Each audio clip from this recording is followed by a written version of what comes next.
It was supposed to be a routine visit. My son, Ethan, had fallen off his bike in the park and fractured his arm. Nothing too serious, or so I thought. The ambulance ride was short, but every bump along the way made me clutch his small hand tighter, my heart thundering.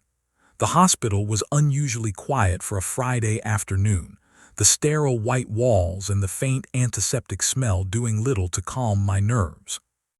Nurses moved briskly, doctors walked past with clipped efficiency, and parents whispered to their children, trying to soothe tears and panic. We checked in at the emergency desk. Ethan's face was pale, lips trembling as he tried to distract himself from the pain in his arm. I explained the accident, showed the small cut on his forehead, and they guided us to a waiting area. I sat him down, trying to keep him calm, gently holding his arm and assuring him everything would be fine. Minutes passed, or maybe hours. I had lost track. Time seemed to stretch as I watched the revolving doors, wondering what it would feel like if everything went wrong in a place that was supposed to be safe. Then, a young nurse approached. Her uniform was neat, but her expression was tense, her eyes darting toward the hallways as if she feared being overheard. She leaned slightly toward me and slipped a folded piece of paper into my hand. "Check the camera," she whispered, barely audible, and then she walked away before I could even ask her to clarify. I stared at the note, my pulse spiking. Check the camera. What camera? Confused and alarmed, I looked up at the ceiling and noticed the small security monitor tucked near the reception desk. My stomach tightened. Hesitation tugged at me, but something inside demanded I look.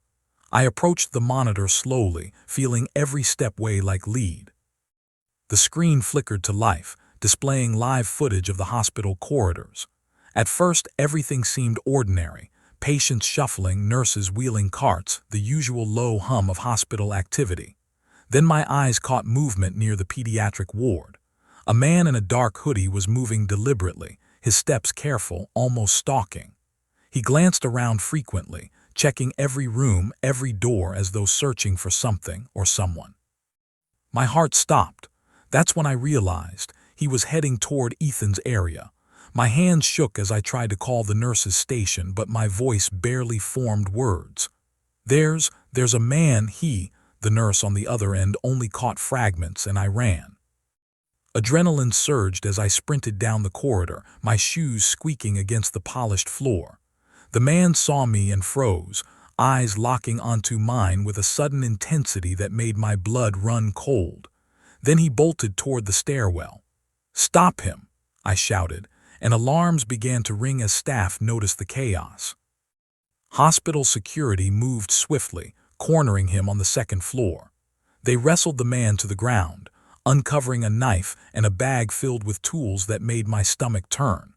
Police arrived minutes later, questioning him while I clutched Ethan tightly. My son was oblivious, fascinated by the bright cast being placed on his arm, unaware that his life had been in imminent danger.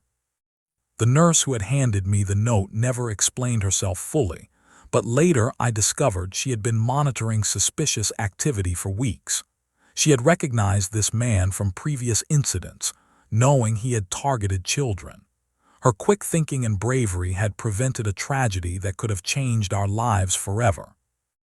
Even after all of this, the image of that folded note burned in my memory.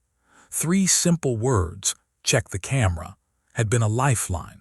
A silent warning in a world where danger sometimes lurks where you least expect it, hidden in plain sight. In the days that followed, I found myself thinking about the fragility of safety, the unseen heroes who act without recognition, and the way fate can hinge on a moment's decision. I replayed the events repeatedly. The fear, the running, the moment Ethan's little hand slipped into mine in panic, the weight of responsibility pressing down like a physical force. Ethan recovered quickly, his small arm now encased in a proper cast. But every time I see him laugh, play, or ride his bike, I can't help but remember the man in the hoodie, the bag, and the note that saved him. I realize now that heroism can come quietly.